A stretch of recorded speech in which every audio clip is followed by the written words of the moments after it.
कहते हैं किसी भी माता पिता के लिए खुदा की सबसे बड़ी नेमत है उसकी औलाद, उसका बच्चा। लेकिन वही माँ बाप अगर अपनी ही औलाद की बलि दे दे तो। नमस्कार, आप सुन रहे हैं TV9 पॉडकास्ट। आज की ये कहानी है अंधविश्वास की, ऐसी कहानी जो आपको अंदर तक झकझोर देगी, आपको सोचने पर मजबूर कर देगी कि कोई किस हद तक अंधविश्वासी हो सकता है। कहानी आंध्र प्रदेश के चित्तूर जिले के मदनपल्ले के शिवनगर इलाके में रहने वाले एक परिवार की है। परिवार में पिता पुरुषोत्तम नायडू, माँ पद्मजा और 2 बेटियां अलेख्या और साई दिव्या।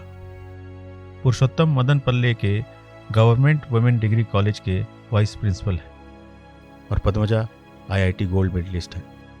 बड़ी बेटी अलेख्या 27 साल की थी और भोपाल से पोस्ट ग्रेजुएशन कर रही थी, और 22 साल की साई दिव्या BBA की पढ़ाई के साथ साथ अपने म्यूजिक के पैशन को भी फॉलो कर रही थी।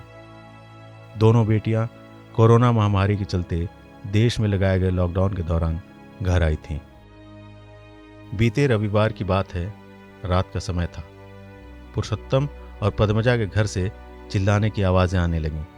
पड़ोसियों को थोड़ा शक हुआ तो फौरन ही पुलिस को इत्तला किया। सूचना मिलते ही पुलिस घर पहुंची तो देखा पुरुषोत्तम सोफे पर समाधि की मुद्रा में बैठा हुआ था और उसकी पत्नी पद्मजा बिस्तर पर बैठकर दीवार को देख रही थी। घर में हर तरफ खून ही खून था। खून से लथपथ बड़ी बेटी का शव मंदिर में पड़ा था और छोटी बेटी का दूसरे कमरे में। दोनों बेटियों के कटे हुए सिर अलग पड़े हुए थे और शरीर को लाल कपड़े से ढका हुआ था। शवों के पास पूजा का सामान बिखरा पड़ा था। पुरुषोत्तम और पद्मजा को इस बात का होशो हवास तक नहीं था कि उनके घर में पुलिस आई है। वो अपनी मुद्रा में बैठे हुए थे। पुलिस ने जब पुरुषोत्तम और पद्मजा से पूछा कि क्या हुआ है, तो उन्होंने बताया कि उन्हें स्वर्ग से संकेत मिले थे और उनके चमत्कारों का घर को दुनिया जानेगी।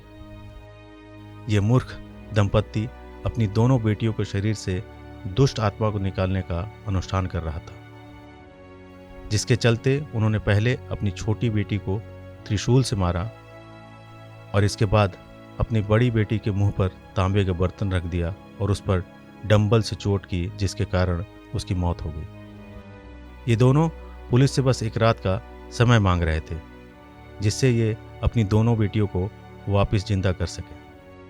वो बार बार कह रहे थे कि दोनों लड़कियां सोमवार के सूरज के उगने के साथ ही जिंदा हो जाएंगी, क्योंकि कलयुग खत्म हो जाएगा और सोमवार से सतयुग शुरू हो जाएगा। पुलिस ने जब पद्मजा से हत्याओं के बारे में पूछा तो वो चिल्ला रही थी कि पुलिस ने उनकी मृत बेटियों को फिर से जीवित करने के अनुष्ठान को बाधित कर दिया। ये कैसा अंधविश्वास है, ये कैसा अनुष्ठान है? क्या कोई अपनी भक्ति में इतना अंधा हो सकता है कि खुद अपने ही बच्चों का कत्ल कर दे? TV9 इस पॉडकास्ट को सुन रहे सभी दर्शकों से इल्तिजा करता है कि ऐसे किसी भी अंधविश्वास से दूर रहें। ऐसा भ्रम किसी की जान ले सकता है। अपना ख्याल रखिए। आपको ये पॉडकास्ट कैसा लगा हमें कमेंट में ज़रूर बताएं। जल्द मिलेंगे एक नए पॉडकास्ट के साथ। तब तक के लिए नमस्कार।